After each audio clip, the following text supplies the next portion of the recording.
Master Key System by Charles Haanel, 2022 Interpretations.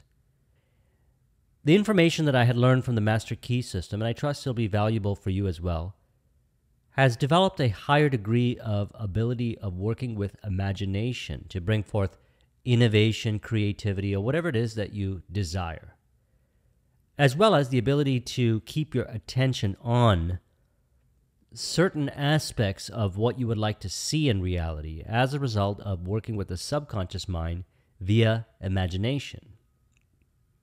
Now, much of our discussion today is going to be about the exercises, and you're going to notice that they build upon each other, and they're designed to help us reveal this richness of imagination.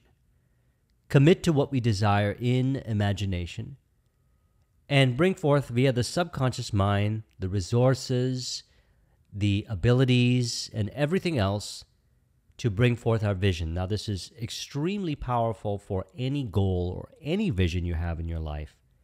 And for me, this has been helpful on the entrepreneurial journey as well. We will find, and I relate this over to, a video that I released a few weeks ago in which I talked about how Nikola Tesla works with imagination, which was also quotes from the Master Key System. We'll find that we will also develop that ability to see our imagination as the workshop of whatever we desire to experience, knowing that by living in the workshop, by actually going into our imagination and living in the workshop, the outer aspects of our life reflect accordingly. So he says, before any environment, successful or otherwise, can be created, action of some kind is necessary. And before any action is possible, there must be thought of some kind, either conscious or unconscious. And as thought is a product of mind, it becomes evident that mind is the creative center from which all activities proceed. Now, the 24-part series has not been titled, but I gave him these titles as a result of working with the Master Key System over the years since 2007, based on my experience. So let's go through these. And as mentioned, we're going to focus more on the exercises, because that's how we really develop a higher degree of ability to reveal the riches that are inherent within us via our imagination, keep our attention on those riches so we can allow them to express as the outer aspects of our life, what we desire to see brought forth. Part 1, you already have the power. He says, would you bring into your life more power? Get the power consciousness. More health, get the health consciousness. More happiness, get the happiness consciousness. Live the spirit of these things until they become yours by right. It will then become impossible to keep them from you. You need not acquire this power. You already have it. But you want to understand it. You want to use it. You want to control it. You want to impregnate yourself with it so that you can go forward and carry the world before you. Day by day, as you go on, as you gain momentum, as your inspiration deepens, as your plans crystallize and you gain understanding, you will come to realize that this world is no dead pile of stones and timber, but that it is a living thing. It is made up of the beating hearts of humanity. It is a thing of life and beauty. Now he shares 3 important questions that we want to reflect upon. Number 1, what is the world without in its relation to the world within? The response is, the world without is a reflection of the world within. Number 2, upon what does all possession depend? The response, all possession is based on consciousness. And then number 3, what is the source of all power? The response, the source of all power is the world within, the universal fountain of supply, the infinite energy of which each individual is an outlet. So we see ourselves as a conduit of expression of what we imagine via the power of the subconscious mind. So then we start with our first exercise. He says, select a room where you can be alone and undisturbed and comfortably. But do not lounge. Let your thoughts roam where they will, but be perfectly still from 15 minutes to half an hour. Continue this for 3 or 4 days, for a week, until you secure full control of your physical being. This first step is important because in order to maintain attention, in order to develop the ability to work in the workshop of our imagination, we want to allow ourselves to take back the possession of our mind. And we could say that we already have possession of our mind. What we want to do is have conscious possession of intentionally focusing in our imagination of the objects that we desire to experience. Now let's talk about part number 2. I titled it, You Can Think Clearly. He says, our difficulties are largely due to confused ideas and ignorance of our true interests. The great task is to discover the laws of nature to which we are to adjust ourselves. Clear thinking and moral insight are, therefore, of incalculable value. All processes, even those of thought, rest on solid foundations. The keener the sensibilities, the more acute the judgment, the more delicate the taste, the more refined the moral feelings, the more subtle the intelligence, the loftier the aspiration, the purer and more intense are the gratification which existence yields. Hence, it is that the study of the best that has been thought in the world gives supreme pleasure. The powers, uses, and possibilities of the mind under the new interpretations are incomparably more wonderful than the most extravagant accomplishment or even dreams of material progress. Thought is energy. Active thought is active energy. Concentrated thought is concentrated energy. Thought concentrated on a definite purpose becomes power. So as mentioned, we have this ability within us to draw forth the internal powers and direct it by our thought. Now, this is not done from a place of force, but rather from a place of expression. As mentioned in part number 1, we want to see ourselves as a conduit of expression. Allow ourselves to express, allow ourselves to be what we consciously decide to be in our imagination. And so to contribute to this, here's the exercise in part number 2. He says, in part 1, I gave you an exercise for the purpose of securing control of the physical body. If you have accomplished this, you are ready to advance. This time you will begin to control your thought. Always take the same room, the same chair, and the same position if possible. In some cases, it is not convenient to take the same room. In this case, simply make the best use of such conditions as may be available. Now be perfectly still as before, but inhibit all thought. This will give you control over all thoughts of worry and fear and will enable you to entertain only the kind of thoughts you desire. Continue this exercise until you gain complete mastery. Now, a great way to work with this is the 7-day mental diet that I discussed in Tuesday's video, which I'll put a link in the description to it. So in this exercise, we are sitting in a room and we're releasing from thoughts. We're allowing thoughts to float through our mind without identifying with them. And the reason why we're doing this is so we can gain conscious control of our minds in the direction of what we consciously choose to identify with, thoughts in relation to our goals and our vision. Now, all the exercises throughout this book builds on these foundations of the previous exercises. So let's look at part number 3, act on the universal. He says, you have found that the individual may act on the universal, and that the result of this action and interaction is cause and effect.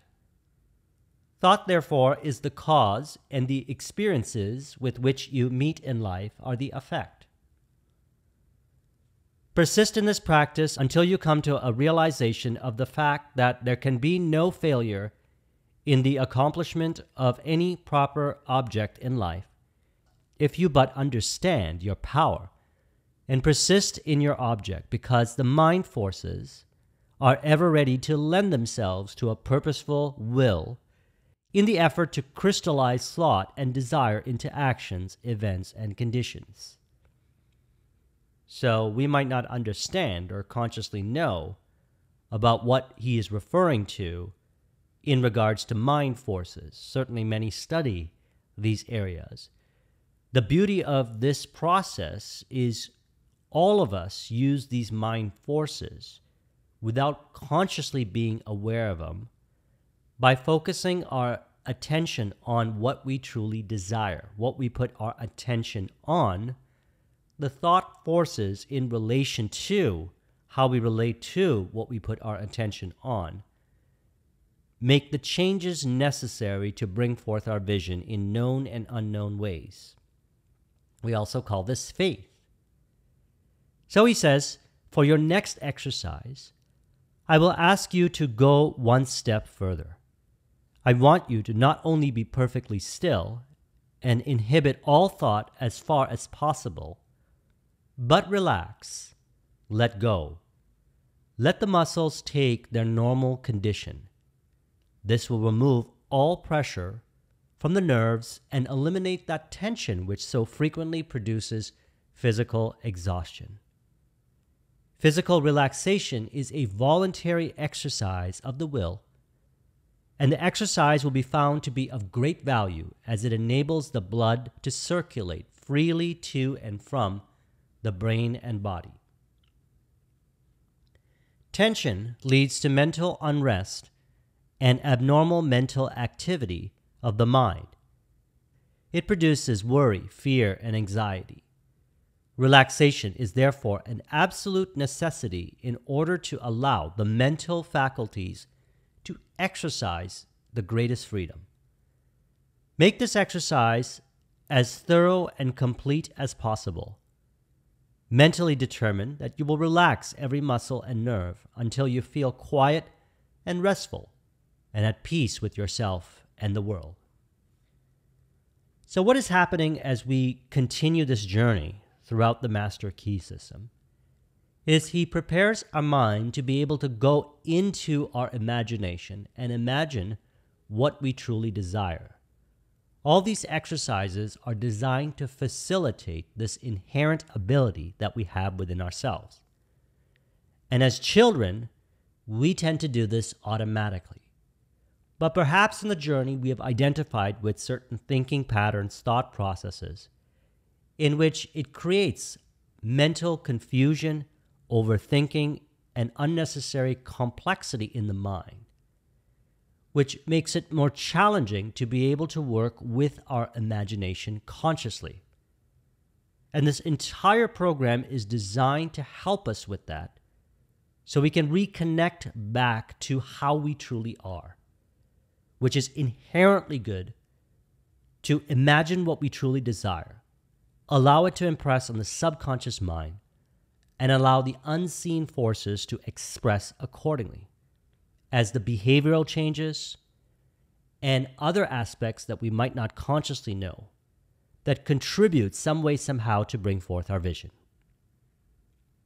Part number 4 I titled, Body is Expression of Mind, in relation to what I just said. He says, life is expressive, and it is our business to express ourselves harmoniously and constructively. The I of you is not the physical body, that is simply an instrument which the eye uses to carry out its purpose. The eye cannot be the mind, for the mind is simply another instrument which the eye uses with which to think, reason, and plan. The eye must be something which controls and directs both the body and the mind, something which determines what they shall do and how they shall act. When you come into a realization of the true nature of this eye, you will enjoy a sense of power which you have never before known.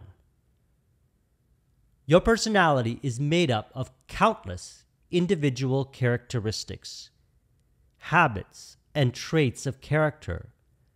These are the result of your former method of thinking, but they have nothing to do with the real I.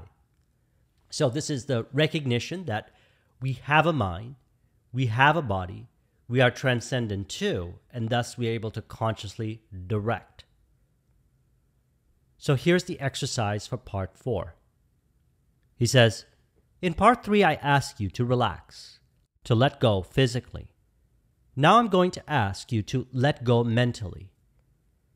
If you are practicing the previous exercise 15 or 20 minutes a day in accordance with the instructions, you can no doubt relax physically, and anyone who cannot consciously do this quickly and completely is not a master of himself.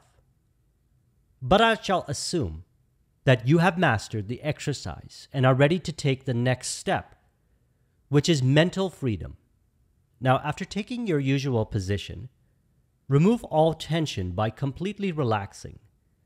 Then, mentally let go of all adverse conditions, such as hatred, anger, worry, jealousy, envy, sorrow, trouble, or disappointment of any kind.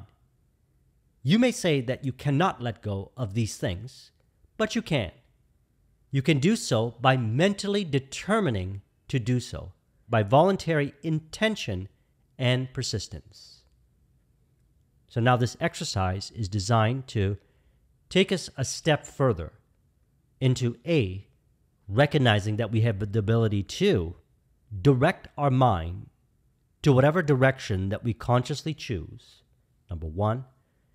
And number 2, have the ability to, and is in contribution to Tuesday's video, which again I'll link in the description, consciously let go of certain thought processes that we are not resonant with, that are not necessarily in harmony and in contribution with our vision.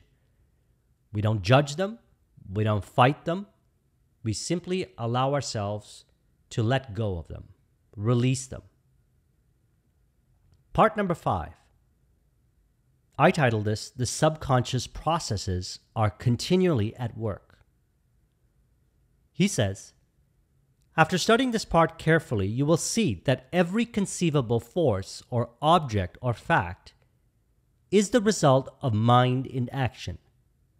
Matter is powerless, passive, inert. Mind is force, energy power. Mind shapes and controls matter. Every form which matter takes is but the expression of some pre-existing thought. You can originate thought, and since your thoughts are creative, you can create for yourself the things you desire. And here's the exercise. He says, all possession is the result of the accumulative attitude of mind, or the money consciousness. This is the magic wand which will enable you to receive the idea and will formulate plans for you to execute. And you will find as much pleasure in the execution as in the satisfaction of attainment and achievement. Now, you've probably heard me say this many times. Throughout my videos, I value the journey and the destination because I see them as one. They are all one. All exists in the eternal now, and mind weaves a journey, so it appears as a journey to the destination. And so the exercise. Now go to your room, take the same seat, the same position, and mentally select a place which has a pleasant association to you. Make a complete mental picture of it. See the buildings, the grounds, the trees, friends, association. Everything complete. Persistence will win, but persistence requires that you practice these exercises every day without fail. Many of us might notice that when we were children, certainly I used to do it, before going to sleep, we would create an imaginary world, and we would fall asleep in this imaginary world.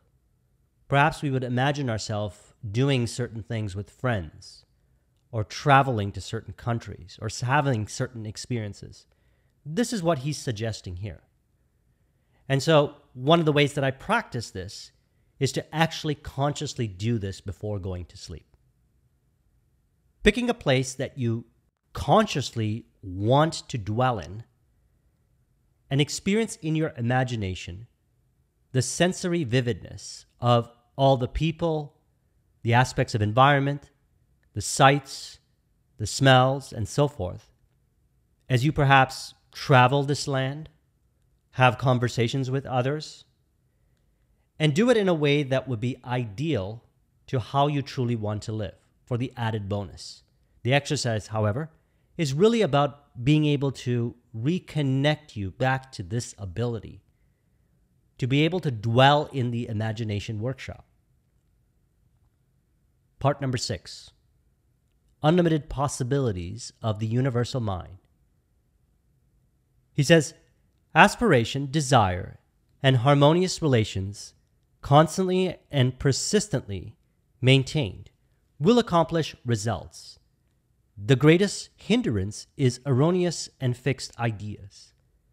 So we want fluidity of mind, open-mindedness, and more accurately put, receiving the intelligence from the universal mind, in which we are all connected, and receive and express, as mentioned earlier, the conduits of the imagination and result, or innovation or invention, whatever way you would consciously use your imagination. He says, to be in tune with the eternal truth, we must possess poise and harmony within. So this is where we feel safe and peaceful in our imagination, in our mind. Some might not have found peace in mind. And one of the ways to develop this peace in mind is to be able to look at our thinking patterns and say, why is it that we think this way? This creates internal conflict if we think in ways that are not accurate and true to how we really want to be. And thus a person might feel afraid in mind and not necessarily working with imagination in a conscious way in which they allow themselves to construct in their imagination what they truly desire. As mentioned, and I'll put a link in the description to it, in the Tesla video, he used to go into his imagination and run through the entire process of constructing the invention in all its detail, run it, and be able to express it in life because he knew it worked, because he constructed it in his imagination, in his workshop, and he tested it in his imagination without working with any physical material. And when he replicated it in life, it expressed to the vivid accuracy and worked in the exact way that he knew it would in his imagination. I recommend watching that video. So he says, thought is a product of mind, and mind is creative. But this does not mean that the universal mind will change its modus operandi to suit us or our ideals. But it does mean that we can come into harmonious relationship with the universal. And so what we're really doing is we're making peace within. And when we make peace within, it seems like we can automatically conjure up in our imagination what we truly desire to express. And so he says, in order to cultivate the power of attention, bring a photograph with you to the same seat in the same room, in the same position. Examine it closely at least 10 minutes. Note the expressions of the eyes, the form of the features, the clothing, the way the hair is arranged, In fact, note every detail shown in the photograph carefully. So it could be a picture of a person, or it could be a picture of a house, or whatever it is. And then he says, now cover it and close your eyes and try to see it mentally. If you can see every detail perfectly and can form a good mental image of the photograph, you are to be congratulated. If not, repeat the process until you can. This step is simply for the purpose of preparing the soil. In part 7, we shall be ready to sow the seed. It is by such exercises as these that you will finally be able to control your mental moods, your attitude, your consciousness. So the exercise is really to get a photo, look at it, study it in detail. Close your eyes, go into your imagination, and reimagine it in its vivid accuracy. Part number 7. Construct the model from which future emerges. He says, through all the ages, man has believed in an invisible power, through which and by which all things have been created and are continually being recreated. We may personalize this power and call it God, or we may think of it as the essence or spirit, which permeates all things, but in either case, the effect is the same. As far as the individual is concerned, the objective, the physical, the visible, is the personal, that which can be cognized by the senses. It consists of body, brain, and nerves. The subjective is the spiritual, the invisible, the impersonal. The personal or conscious has the power of will and choice, and can therefore exercise discrimination in the selection of methods whereby to bring about the solution of difficulties. You will therefore accept that it is your privilege to depend upon the human will, with all its limitations and misconceptions, or you may utilize the potentialities of infinity by making use of the subconscious mind. So as mentioned, throughout the program and throughout our discussion today, what we're working with is the power of the subconscious mind. Now, I recommend watching my video I did on the power of the subconscious mind. I'll put a link in the description to it. And also reading the book, The Power of the Subconscious Mind by Joseph Murphy. And although he speaks about the powers of the subconscious mind to a certain degree, as mentioned, he focuses more on imagining and practicing imagining with vivid accuracy, as well as keeping your attention on what is relevant while in imagination and on the day-to-day journey to realizing your vision. Because what we put our attention on, the thought energies do its thing to recreate itself. We could look at this as reconfirmation, reaffirmation, thus also re-encouraging what we intend to see. This is something that all of us want to have, a higher degree of focus. And so these exercises and what's discussed throughout the series is designed to help us to keep our attention on what is relevant, in harmony, and in contribution to our vision. So the exercise, he says, make the mental image, make it clear, distinct, perfect, hold it firmly. The ways and means will develop, supply will follow the demand. You will be led to do the right thing at the right time and in the right way.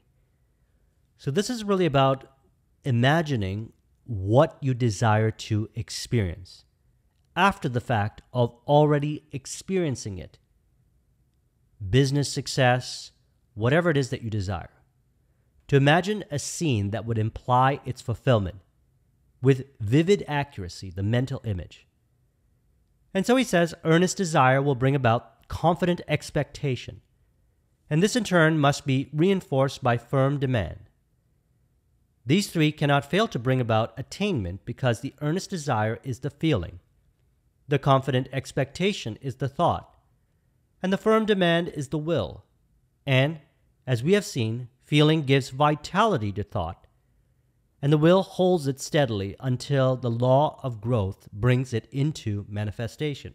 Now, some of us might find that it's easy to do this, especially if you've been working with this information for an extended period of time.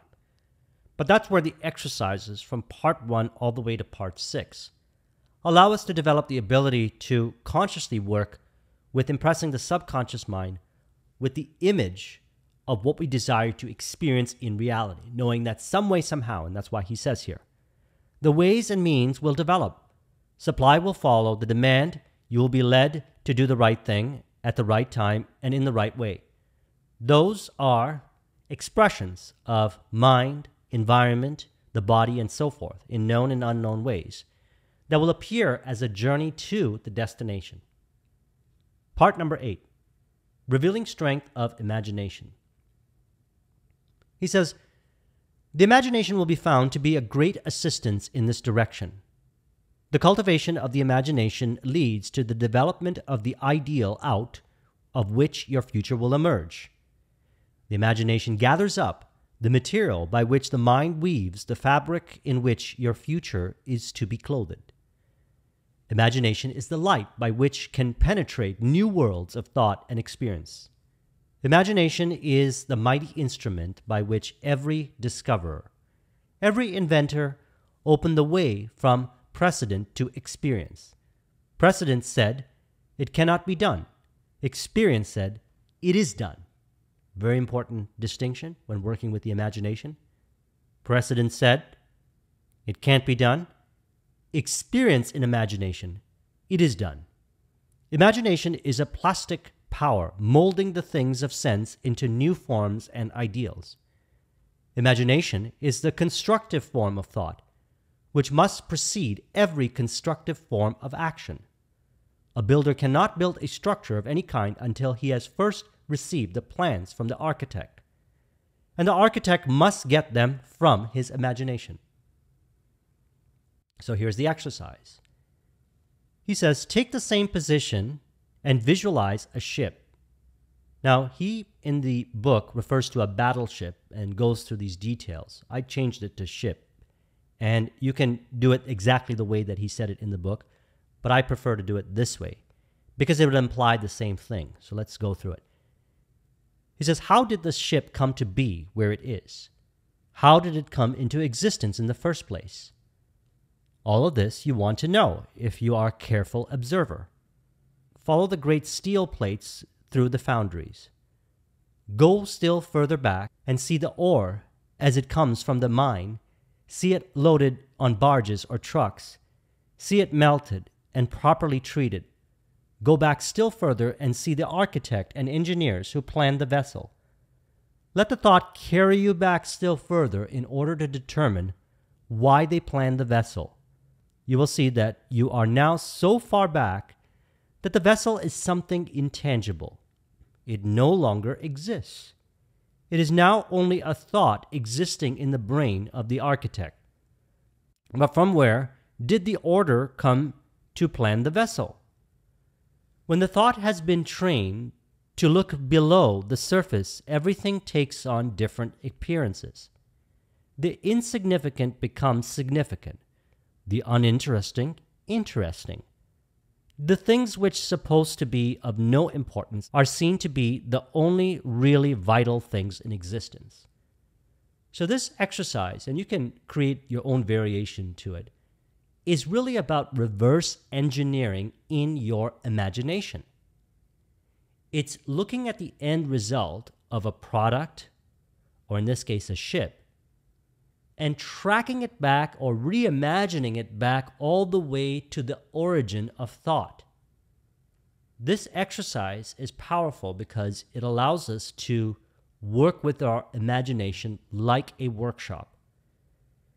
And one of my favorite ways of doing this is on my entrepreneurial journey. So anytime I bought something of significance, purchase, like a car, I like to sit down and reverse engineer the whole process of how I came to the conclusion that I was going to buy this car.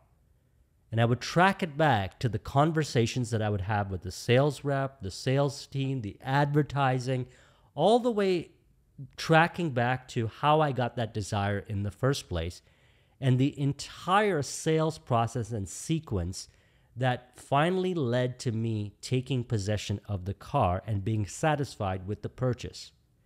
This helped me tremendously when it came to creating that same experience for my clients and my businesses. Now, not only was this a way of reverse engineering and architecting a similar process, but it was also an exercise for my imagination. And it was something that I greatly benefited from as a result of this particular exercise. It's a variation of it from the Master Key system. Part 9, hold in mind the condition desired. He says, hold in mind the condition desired. Affirm it as already existing fact. This indicates the value of a powerful affirmation. By constant repetition, it becomes part of ourselves. We are actually changing ourselves. We are making ourselves what we want to be. Character is not a thing of chance, but it is a result of continued effort. If you are timid, self-conscious, or if you are overly anxious or harassed by thoughts of fear, your remedy is to substitute thoughts of courage, power, self-reliance, and confidence for those of fear, lack, and limitation. The easiest and most natural way to do this is to select an affirmation which seems to fit your particular case. So really here, what is being referred to is that whatever thought process we are identifying on the journey to realizing our vision, once we have committed to seeing it into existence in our imagination, we want to observe if we become reactive to it or we experience unnecessary friction in relation to our interpretations to fear, lack, and limitation, that we can pick another thought process or see it differently. And when we identify with the thought process that is more encouraging, what we'll find is we will emotionally relate to our experiences in a way that's aligned with that thought process.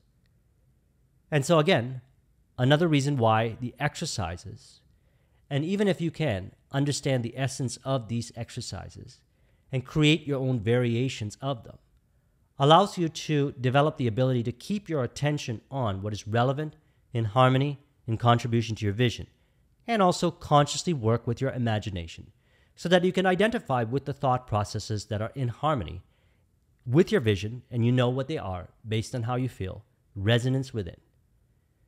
And that will help you maintain more of a lighthearted journey, valuing the journey over to the destination, seeing them as one, and allowing the subconscious mind to express. This releases certain thinking patterns that create the urge to want to force things and do things in a way that just creates unnecessary complexity in behavior, which is not allowing the universal mind to express through us. And we can remedy this all by consciously selecting the ideal thoughts and identifying with it. So here's the exercise. He says, your next exercise is to visualize a plant. Take a flower, the one you most admire. Plant a tiny seed, water it, care for it. Place it where it will get direct rays of the morning sun. See the seed burst, and it is now a living thing, something which is alive and beginning to search for the means of subsistence. See the roots penetrating the earth. Watch them shoot out in all directions, and remember that they are living cells dividing and subdividing, and they will soon number millions, that each cell is intelligent, that it knows what it wants and knows how to get it. See the stem shoot forward and upward. Watch it burst through the surface of the earth. See it divide and form branches. See how perfect and symmetrical each branch is formed. See the leaves begin to form, and then the tiny stems, each one holding aloft a bud. And as you watch, you see the bud again to unfold, and your favorite flower comes to view. And now, if you will concentrate intently, you will become conscious of a fragrance. It is the fragrance of the flower, as the breeze gently sways the beautiful creation which you have visualized. So now what we're doing with this exercise, in one of the previous exercises, reverse engineering, this time we're valuing the journey to the destination in our imagination using this exercise. and practicing seeing the obvious sequential nature of how things happen. This, like the exercise of reverse engineering, brings forth a high degree of peace of mind, knowing that there are many ways to get to the destination, and we can actually develop the ways so that we can intuitively guide ourselves to the destination when we recognize that the journey to the destination unfolds in a natural way in which we allow ourselves to experience it. You could say that these exercises are instructions for the mind to allow things to be. Part number 10, concentrate to reveal abundance. He says, abundance is a natural law of the universe. The evidence of this law is conclusive. We see it on every hand. Everywhere nature is lavish, extravagant. Profusion is manifested in everything. The millions and millions of trees and flowers and plants and animals, and the vast scheme of reproduction, where the process of creating and recreating is forever ongoing, all indicate the lavishness with which nature has made provision for man. That there is an abundance for everyone is evident, but that many fail to participate in this abundance is evident.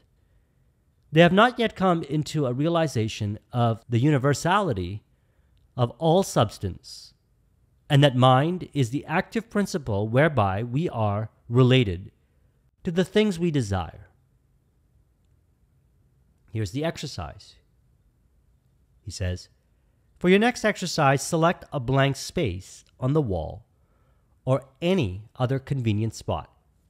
From where you usually sit, mentally draw a black horizontal line about 6 inches long.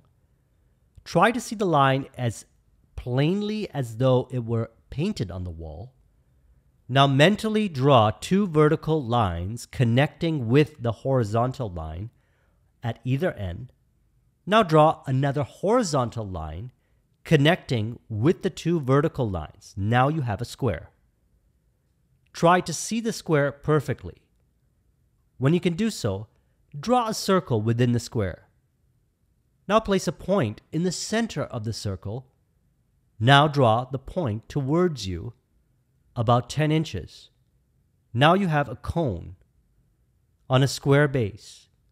You will remember that your work was all in the black. Change it to white, to red, to yellow.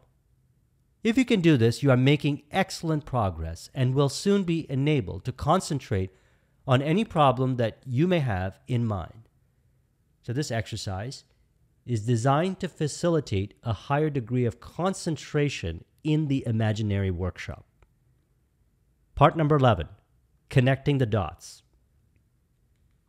He says, it is well, however, to remember that while every effect is the result of a cause, the effect in turn becomes a cause, which creates other effects, which in turn create still other causes, so that when you put the law of attraction into operation, you must remember that you are starting a train of causation, for good or otherwise, which may have endless possibilities. What is the formula for the unerring solution of every individual problem? We are to believe that our desire has already been fulfilled. Its accomplishment will then follow. Very important distinction. We are to believe that our desire has already been fulfilled. Its accomplishment will then follow. Inductive reasoning is the process of the objective mind by which we compare a number of separate instances with one another until we see the common factor that gives rise to all of them. We see people in every civilized country on the globe securing results by some process which they do not seem to understand themselves, and to which they usually attach more or less mystery. Our reason is given to us for the purpose of ascertaining the law by which these results are accomplished. For your next exercise, concentrate on the quotation taken from the Bible. Whatsoever things ye desire, when ye pray, believe that ye receive them, and ye shall have them. Notice that there is no limitation. Whatsoever things is very definite and implies that the only limitation which is placed upon us is in our ability to think, to be equal to the occasion, to rise to the emergency, to remember that faith is not a shadow but a substance, the substance of things hoped for, the evidence of things not seen. Now, this is an important exercise. One of the things that I like to do is to take passages like this and simply deeply reflect upon it for 5, 10, 15, 20 minutes. Because then what happens is it allows us to find deeper meaning, deeper understandings. We recognize then that there's more that we could consciously see via the five senses. But upon query and an earnest desire to understand to a deeper degree, we really do receive within the ways to understand what we are looking at to deeper degrees. Words have many meanings, and we can find those meanings that are in harmony and in contribution to our vision by looking within ourselves and meditating upon the quotation. So again, whatsoever things ye desire, when ye pray, believe that ye receive them, and ye shall have them. Part number 12, fertilizing the thought with living purpose. He says the only way to keep from going backward is to keep going forward. Eternal vigilance is the price of success. There are 3 steps, and each one is absolutely essential. You must first have the knowledge of your power. Second, the courage to dare. And third, the faith to do so. With this as a basis, you can construct an ideal business, an ideal home, ideal friends, ideal environment. You are not restricted as to the material or cost. Thought is omnipotent and has the power to draw on the infinite bank of primary substance for all that it requires. Infinite resources are therefore at your command. Now, a person might look at the world or the 5-sensory experience and start to take inventory of what they see in the 5-sensory experience. And what we want to recognize from what we're learning here is that there are resources that we do not see or perhaps don't see that will be some way, somehow leveraged via the power of the subconscious mind. So he says your ideal must be sharp, clear-cut, defined. To have one ideal today, another tomorrow, and a third next week mean to scatter your forces and accomplish nothing. Your result will be a meaningless and chaotic combination of wasted material. So what we're really doing is saying, I commit to my vision. I commit to what I saw in my imagination as the end. And I remain faithful that some way, somehow, I get to that destination. I allow it to express through me. Hunches, ideas, inspirations are found within. And I find myself compelled to move in the direction of my vision. As long as I maintain this state of mind, I will always have that intuitive connection to guide me from within all the way to my destination. It will appear that I move automatically. People, resources, some way, somehow show up, even though they might not have been there before. Now, when I look back at my entrepreneurial journey or other successes that I've had in my life as a result of working with this information, I realized that I didn't know how. I may have had some ideas, or some have suggested to me, here's how it could happen.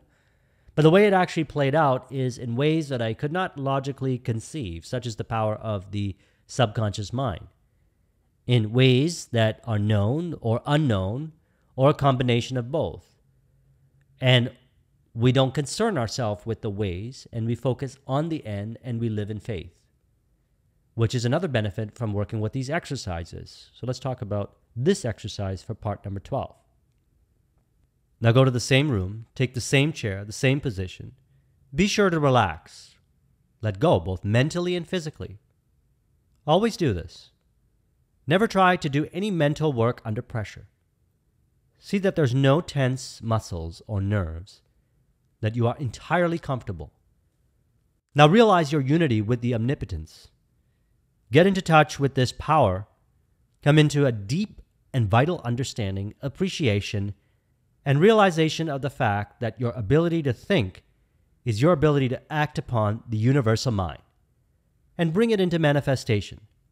Realize that it will meet any and every requirement, that you have exactly the same potential ability which any individual ever did, have, or ever will have, basically, because each of us is but an expression or manifestation of the one. All are parts of the whole. There is no difference in kind or quality, the only difference being one of degree, or different states of mind, we could say, ways of thinking. Part number 13, thought into practice. He says, thought will bring about conditions in correspondence with the predominant mental attitude. The old orthodox way of thinking was to be a worm, to be satisfied with our portion, whatever it is. But the modern idea is to know that we are entitled to the best of everything, that the Father and I are one, and that the Father is the universal mind, the Creator, the original substance from which all things proceed. Thought is a spiritual activity and therefore creative. But make no mistake, thought will create nothing unless it is consciously, systematically, and constructively directed. And herein is the difference between idle thinking, which is simply a dissipation of effort, and constructive thinking, which means practically unlimited achievement. Now, admitting that this is all true in theory, and it has been taught for 2,000 years, and is the essence of every system of philosophy or religion, how are we to make it practical in our lives? How are we to get the actual tangible results here and now? In the first place, we must put our knowledge into practice. Nothing can be accomplished in any other way.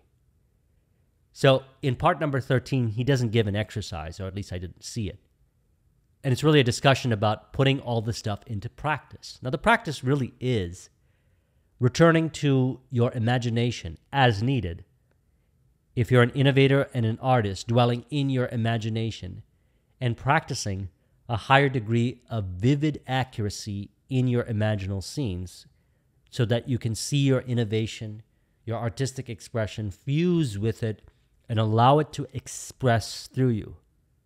Now, I've had this conversation with not just entrepreneurs and artists, but musicians, performing artists, and anyone that was looking to express in a way that was so aligned to what they consciously constructed in their imagination. What we found is that when a person practices going into their imagination, working with these exercises, which is really just practicing living in your imagination, they fuse with that vision, and their reality or their particular choice of expression happens a lot more fluidly, dynamically, automatically.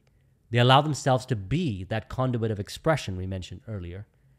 And so it's the recognition of this and the practice of this and the valuing this more so if a person ends up in situations where they feel overwhelmed by challenge or complexity, to recognize that at any moment in regards to that challenge, they could go into their imagination, construct a scene that would imply the fulfillment of the solution, and live from that premise, or to be able to go into their imagination and construct the entire innovation like Tesla would do. And if you look at any engineer, artist, inventor, innovator, they all do this. And what is suggested in this book and all throughout, in all the exercises, is the practice of actually, you could say, as we brought up this earlier, reconnecting us back to the childlike state of actually being able to do this naturally and going into our imagination and constructing it with a higher degree of vivid accuracy. Once we construct with a higher degree of vivid accuracy, we simply allow the expression, the subconscious expression, the allowing. Number 14. He says, mind is creative, and the principle upon which this law is based is sound and legitimate, and is inherent in the nature of things, but this creative power does not originate in the individual but the universal, which is the source and fountain of all energy and substance. The individual is simply the channel.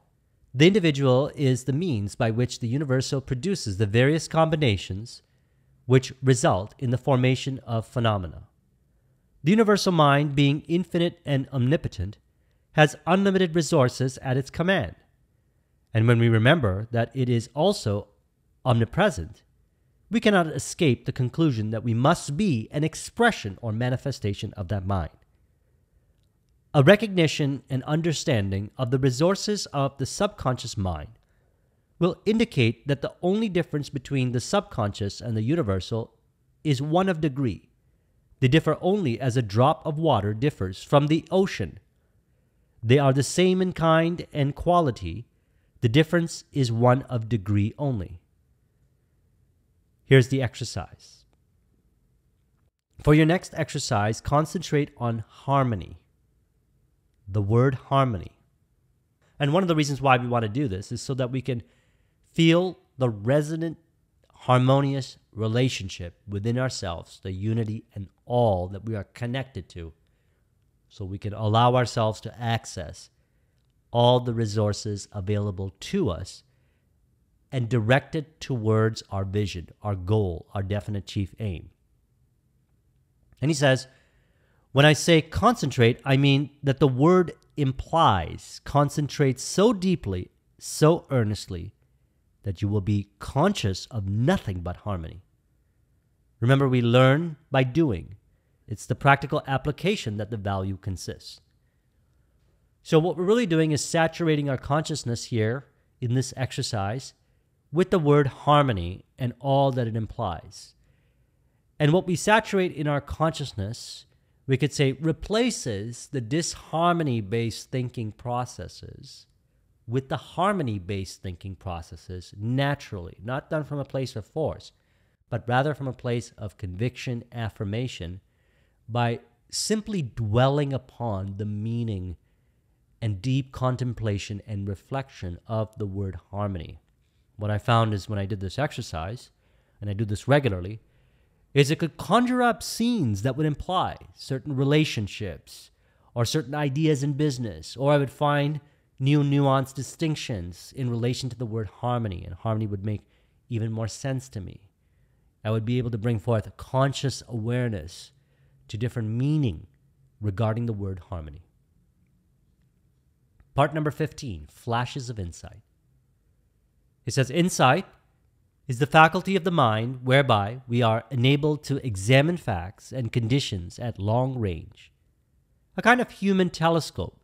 It enables us to understand the difficulties as well as the possibilities in any undertaking.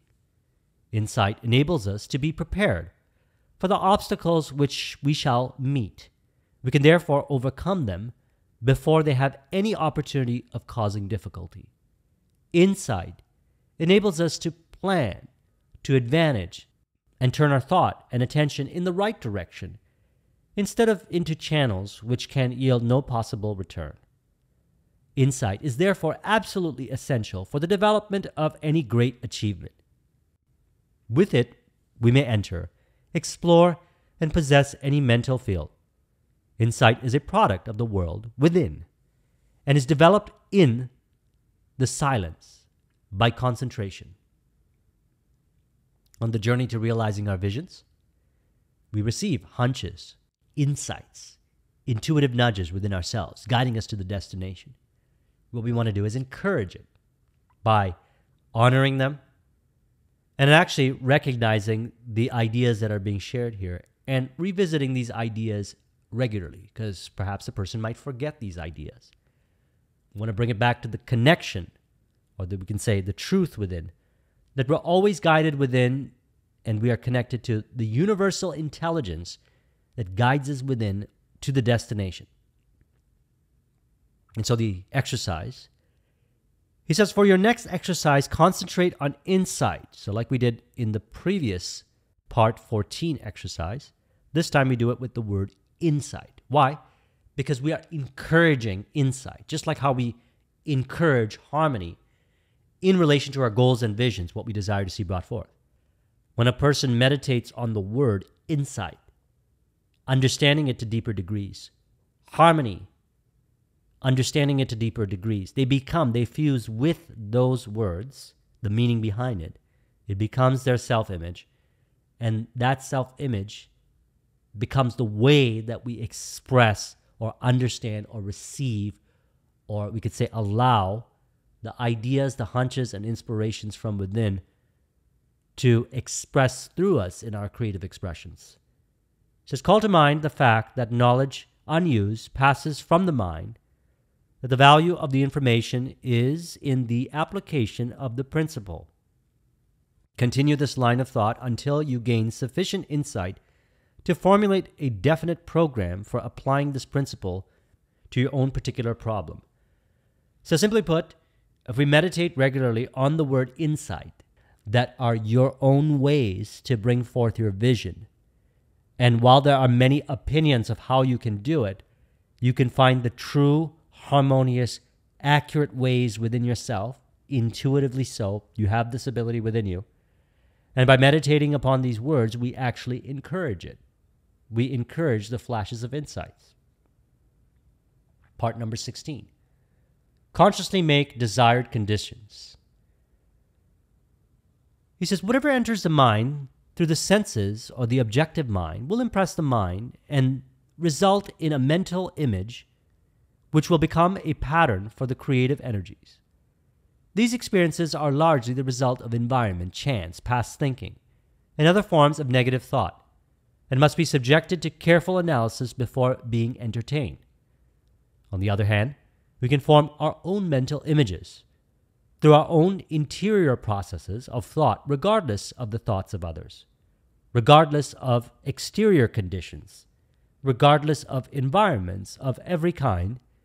It is by the exercise of this power that we can control our own destiny, body, mind, and soul.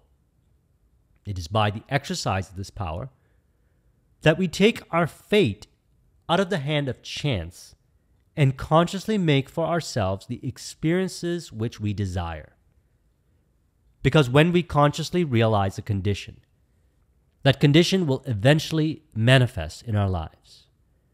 Therefore, to control thought is to control circumstances, conditions, environments, and destiny. How then are we to control thought? What is the process? To think is to create a thought, but the result of the thought will depend upon its form, its quality, and its vitality. The form will depend upon the mental image from which it emanates. This will depend upon the depth of the impression, the predominance of the idea, the clarity of the vision, and the boldness of the image. And so for your next exercise, part 16, he says, try to bring yourself to a realization of the important fact that harmony and happiness are states of consciousness and do not depend upon the possession of things. That things are effects and come as a consequence of correct mental states. Very important distinction. This is where we become even more lighthearted. So let's read that again. Try to bring yourself to the realization of the important fact that harmony and happiness are states of consciousness and do not depend upon the possession of things. That things are effects and come as a consequence of correct mental states. So they reflect, they show up, they reveal themselves from the mental state. So we make the mental state the priority. He says, so that if we desired material possessions of any kind, our chief concern should be to acquire the mental attitude which will bring about the results desired. The mental attitude is brought about by a realization of our spiritual nature and our unity with the universal mind, which is the substance of all things. This realization will bring about everything which is necessary for our complete enjoyment.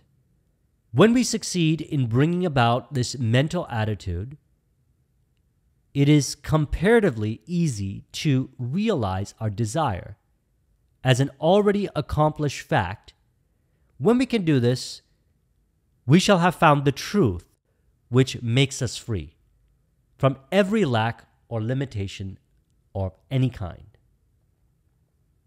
So, the exercise, bring yourself to the realization of the important fact that harmony and happiness are states of consciousness. Now, this is worth, like we did with the previous exercises, meditating upon insight and harmony. We're meditating upon a full statement here, and we do this before going to sleep, 10, 15 minutes.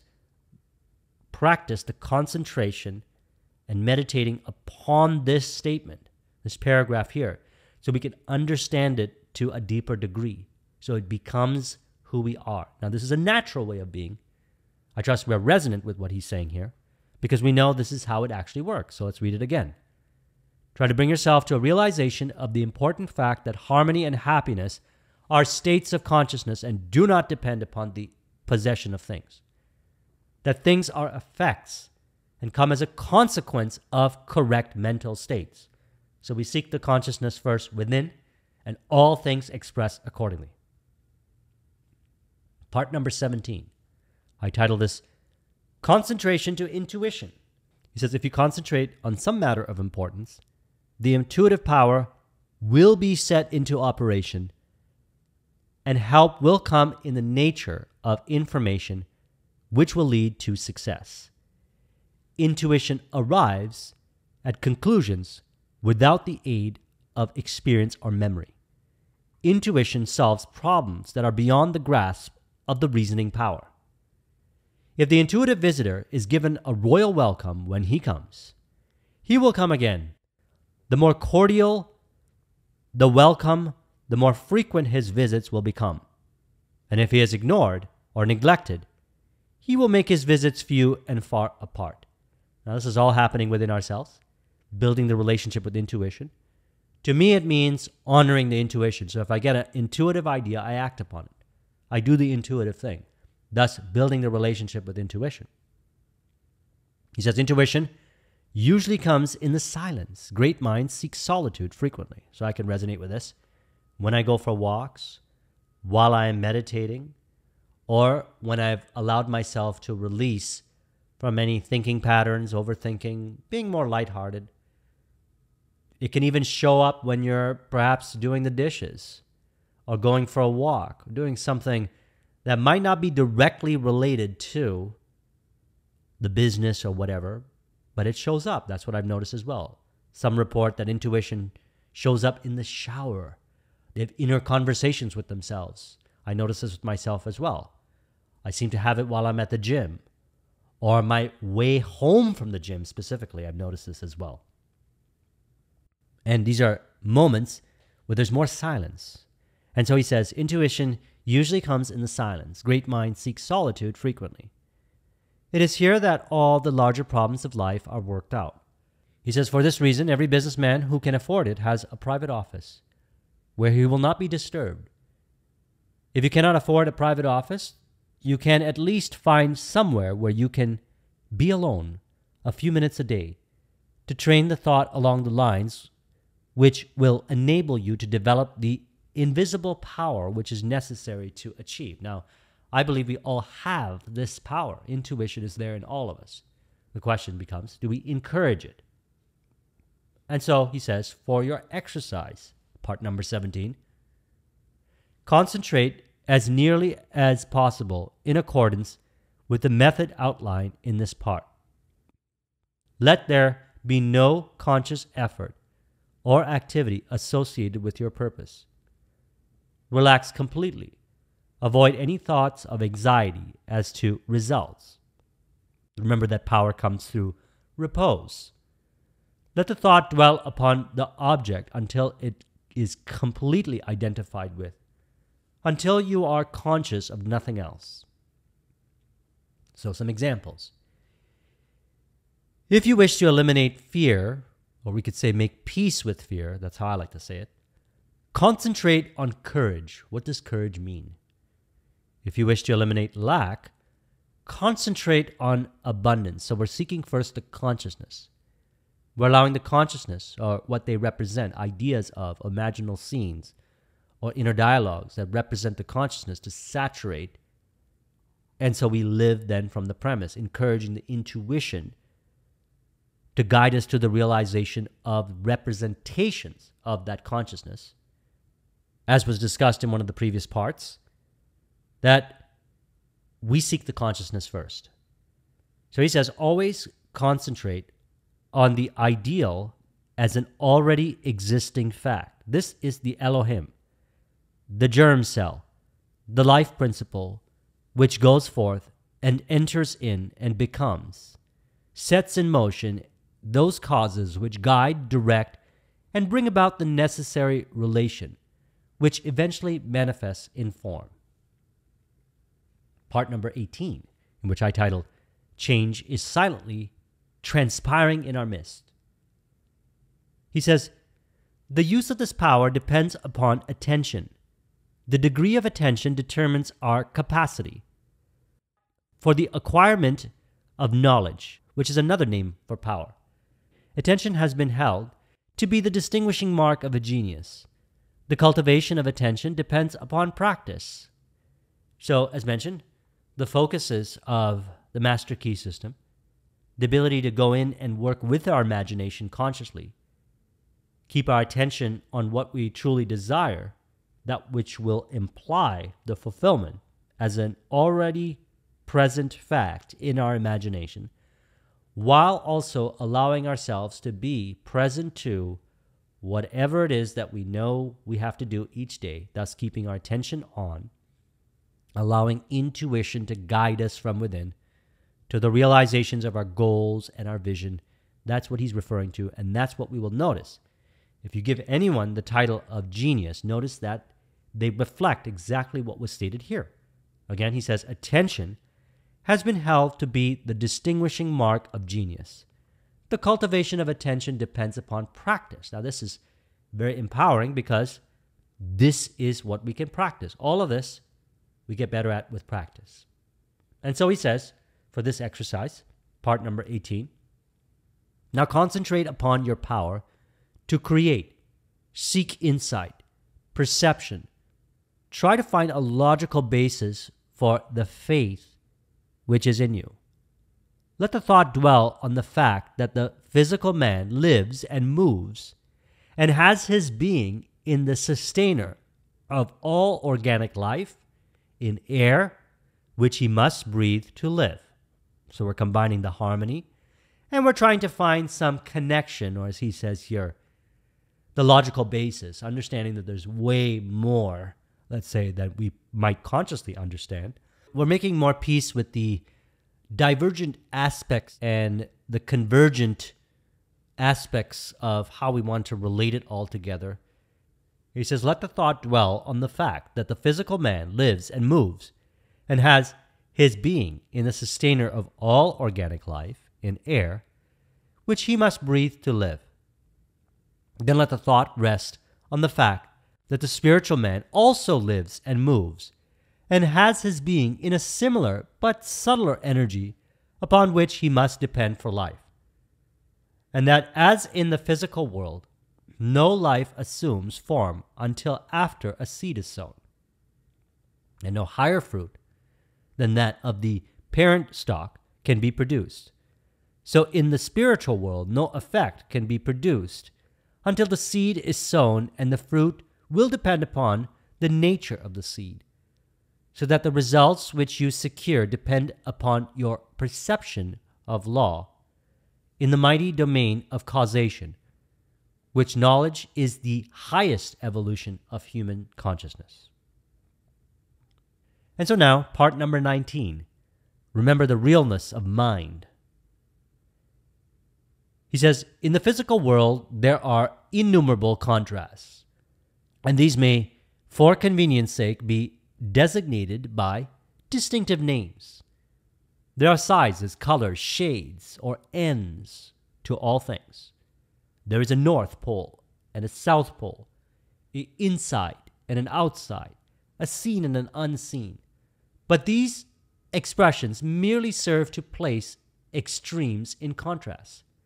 They are names given to two different parts of one quantity. Two extremes are relative. They are not separate entities, but are two parts of aspects of the whole. In the mental world, we find the same law. We speak of knowledge and ignorance, but ignorance is only a lack of knowledge, and is therefore found to be simply a word to express the absence of knowledge. It has no principle in itself. We find exactly the same law obtaining in the spiritual world. We speak of mind and matter as two separate entities, but clear insight makes it evident that there is but one operative principle, and that is mind. Mind is the real and the eternal. Mind is forever changing. We know that in the eons of time, 100 years is but as a day. And here's the exercise. For your next exercise, concentrate. And when I use the word concentrate, I mean that the word implies become so absorbed in the object of your thought that you are conscious of nothing else. And do this a few minutes every day. To take the necessary time to eat in order that the body must be nourished, why not take the time to assimilate your mental food? Let the thought rest on the fact that appearances are deceptive, or we could say can be deceptive, unless we can see them in harmony and contribution to our vision. And so what we're really doing with part number 19 here is practicing concentration in imagination, in which it is then experienced. It feels that way. You will notice it, that the inner world of imagination is the world where you dwell, where you live, that level, or we could say that degree. And by doing that, by shutting out the senses, the five senses, and going into the imagination, it is experienced as real. That degree of visualization, that degree of imagination. Now, why do we do this? Because it's a practice, number one, and the practice is for practical applications, because that's how we really get the impression on the subconscious mind to the level and degree where we're able to transcend past certain doubts, fear-based thinking, interpretations in regards to the affairs, we could say, of the outer world. And as a result of it, and for that period of time while we're dwelling in imagination, those perceived limitations don't exist. So they do not cloud or interfere, we could say, with the workshop of our imagination. So now let's go into part number 20. He says, inspiration is from within. The silence is necessary. The senses must be stilled. The muscles relaxed, repose cultivated. When you have thus come into possession of a sense of poise and power, you will be ready to receive the information or inspiration of wisdom, which may be necessary for the development of your purpose. When you begin to perceive that the essence of the universal is within yourself, is you begin to do things, you begin to feel your power. It is the fuel which fires the imagination, which lights the torch of inspiration, which gives vitality to thought, which enables you to connect with all the invisible forces of the universe. It is a power which will enable you to plan fearlessly, to execute masterfully. But perception will only come in the silence. This seems to be the condition required for all the great purposes. You are a visualizing entity. Imagination is your workshop. It is here that your ideal is to be visualized. So, all throughout our days, we express from imagination. What are we expressing from? What we identify with in our imagination during these exercises or through the conscious practice of imagining ourselves in the ideal success or end result. And from there, the instructions have been given to the subconscious mind, which then expresses. It may appear that we're doing stuff, saying things, acting a certain way. Things seem to change, and we'll notice, upon observation, they seem to be in harmony and in contribution to the vision. And if we don't have the ability to see how so, as mentioned, our goal is to believe what we saw in our imagination as the reality. And so then what ends up happening is, if any interpretation needs to be there for whatever the reason in relation to the five sensory experience, we interpret it from the perspective of in harmony and in contribution to the vision. That brings us into a deeper conviction and lighthearted association with the day-to-day journey, which is experienced as flow. And so here's the exercise. He says, for your next exercise, go into the silence and concentrate on the fact that in Him we live and move and have our being. Is literally and scientifically exact. That you are because He is. That if He is omnipresent, He must be in you. That if He is all in all, you must be in Him. That He is spirit, and you are made in His image and likeness. And that the only difference between His spirit and your spirit is one of degree. That a part must be the same in kind and quantity as the whole. When you can realize this clearly, you will have found the secret of the creative power of thought. You will have found the origin of both good and evil. You will have found the secret of the wonderful power of concentration.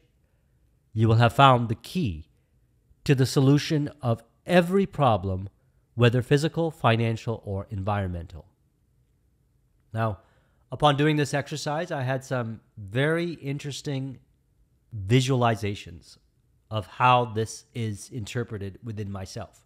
And I've talked to others who have also done this kind of exercise, and they share with me their own interpretations and their own imaginal scenes that implies this.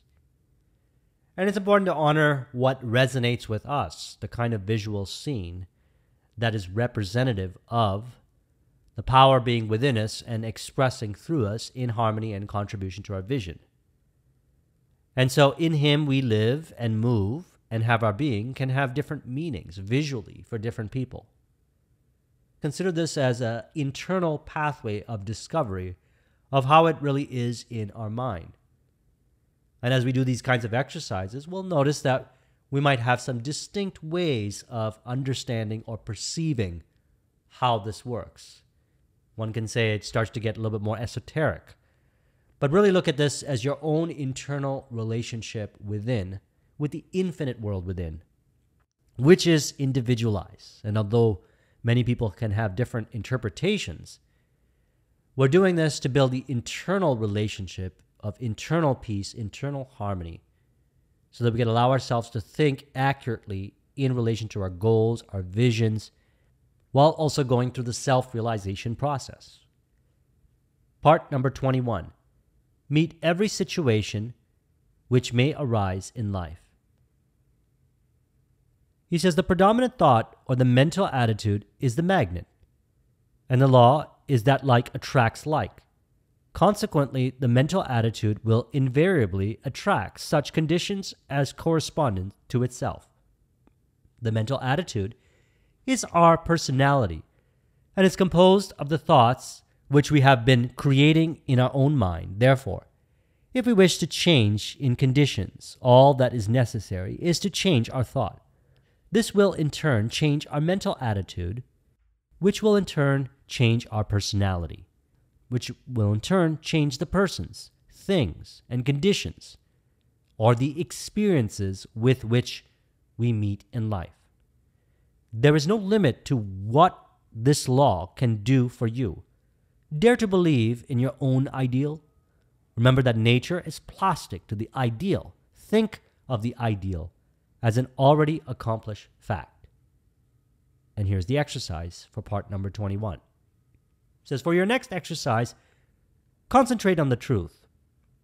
Try to realize that the truth shall make you free.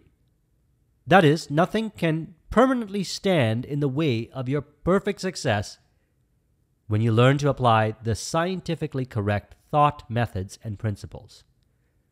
Realize that you are eternalizing your environment, your inherent soul potencies. Realize that the silence offers an ever available and almost unlimited opportunity for awakening the highest conception of truth.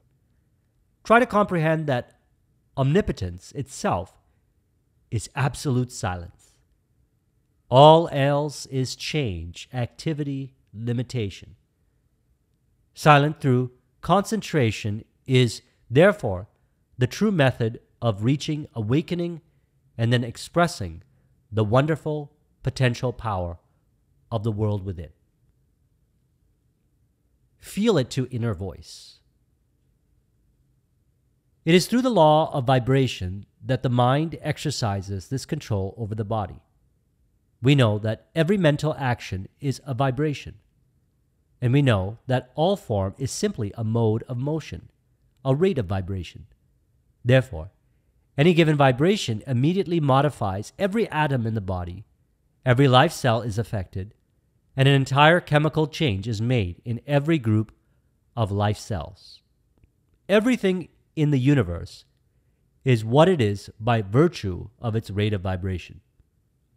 Change the rate of vibration, and you change the nature, quality, and form. The vast phenomena of nature, both visible and invisible, is being constantly changed by simply changing the rate of vibration. And as thought is vibration, we can also exercise this power. We can change the vibration and thus produce any conditions which we desire to manifest in our bodies. We are all using this power every minute. The trouble is most of us are using it unconsciously and thus producing undesirable results. Use it intelligently and produce only desirable results. This should not be difficult because we have all had sufficient experience to know what produces pleasant vibration in the body.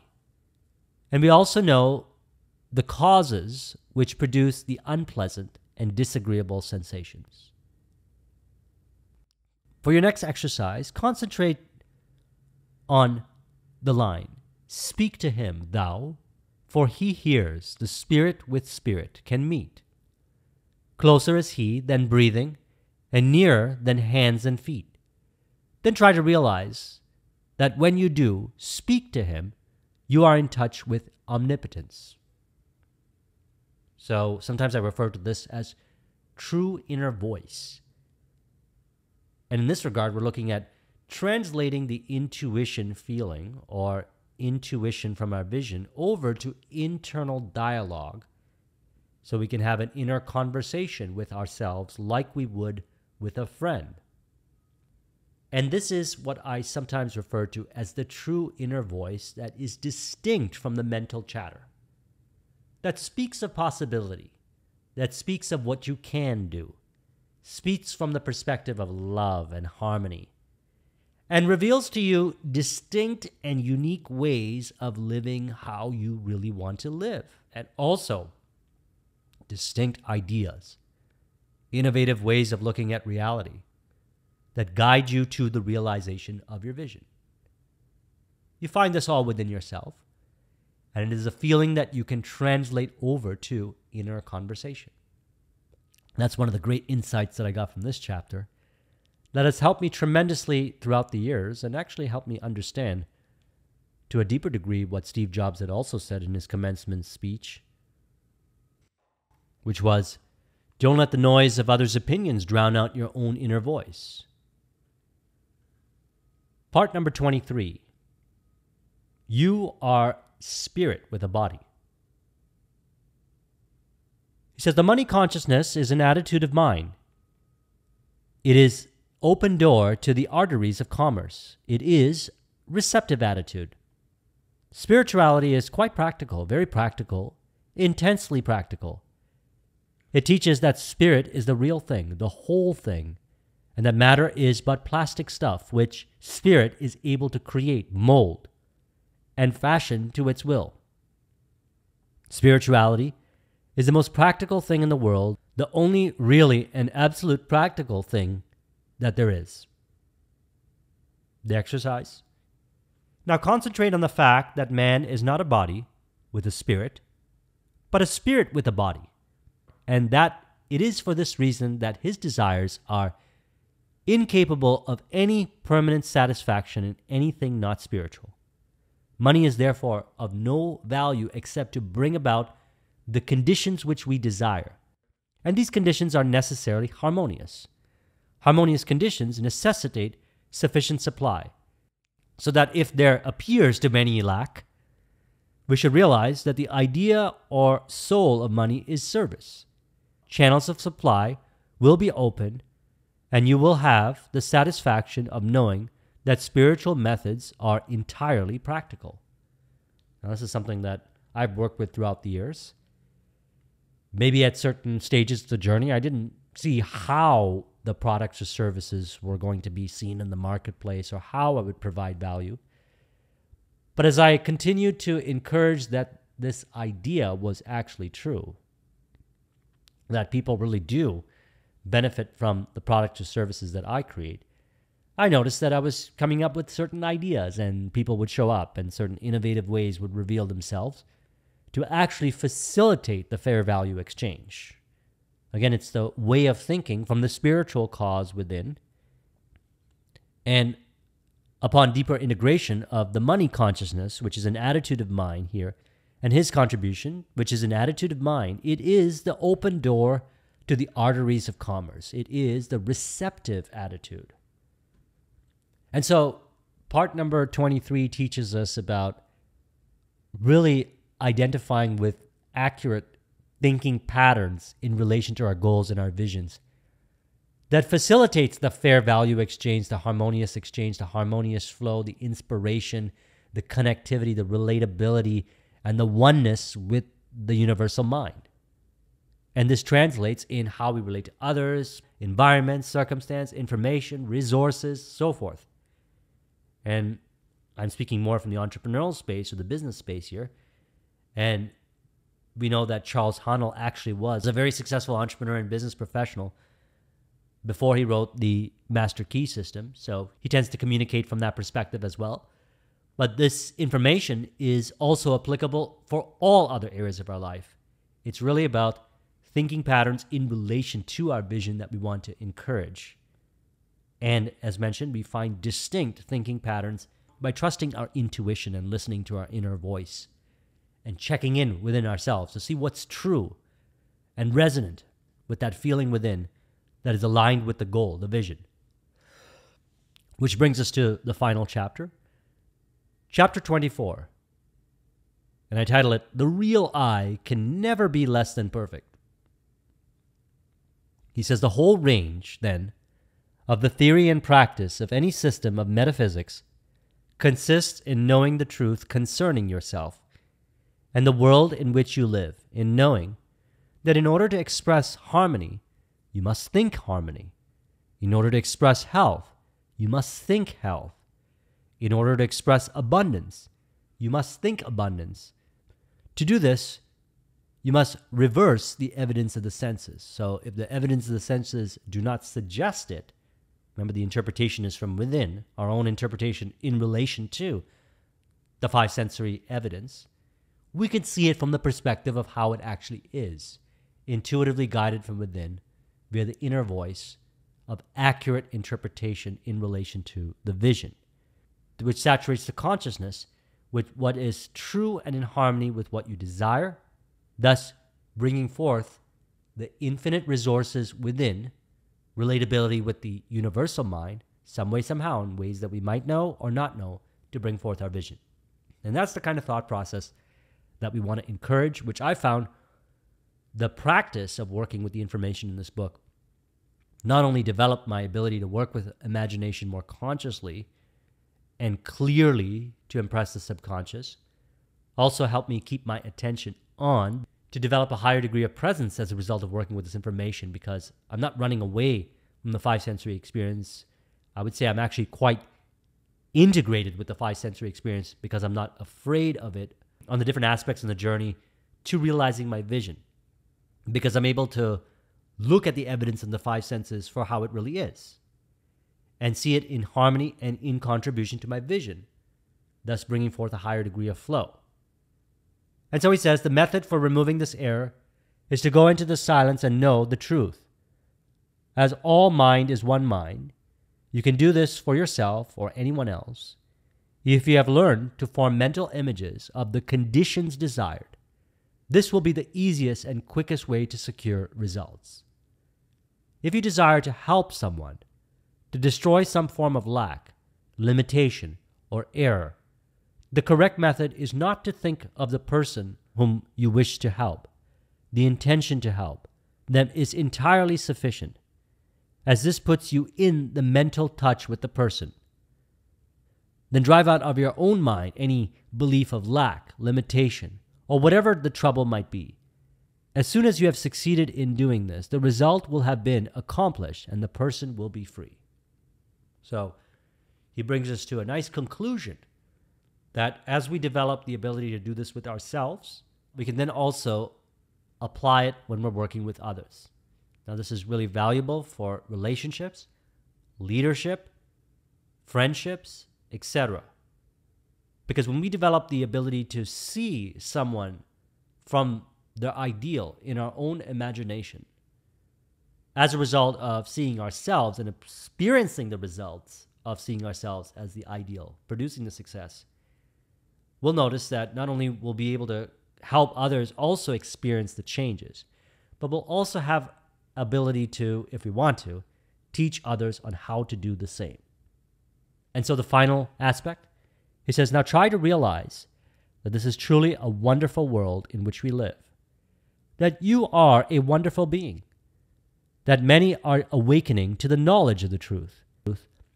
And as fast as they awake and come into the knowledge of the things which have been prepared for them, they too realize that for them previously, eye hath not seen, nor ear heard, neither hath it entered into the heart of man, the splendor which exists for those who find themselves in the promised land.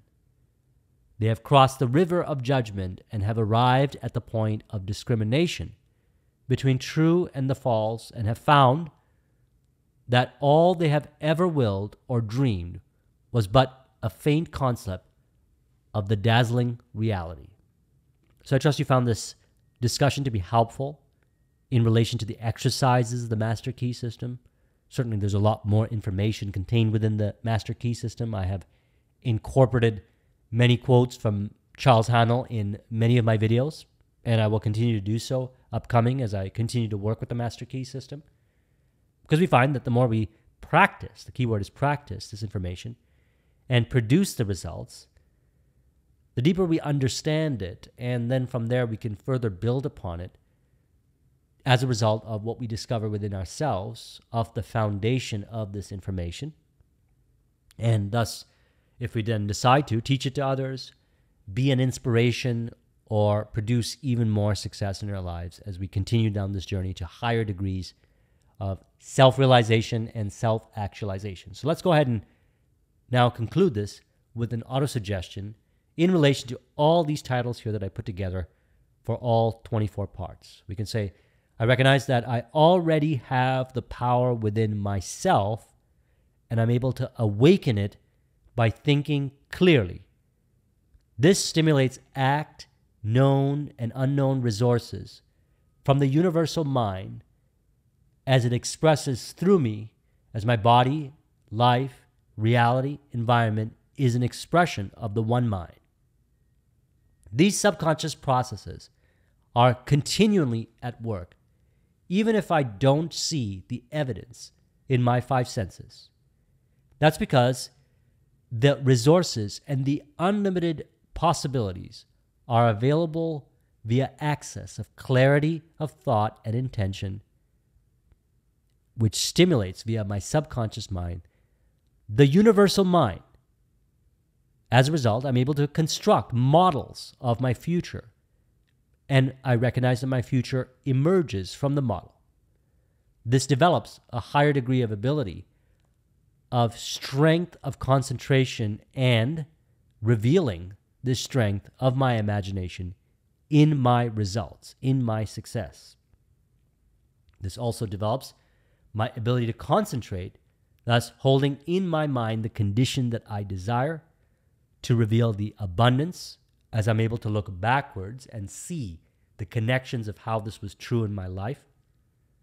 Through the process, I live in purpose, and I understand the power of thought in practice via my own thinking as I form deeper, harmonious relations with people, environment, circumstance, of information, thus bringing forth a greater access to the universal mind, revealing flashes of insight via intuition to consciously create the desired conditions, thus recognizing that the cause and the realness is in mind and reality the reflection, which is all happening through me, the power that is within, which guides me through the feeling, through every situation or condition that appears in my life via intuition and inner voice, because I recognize that body and spirit are one.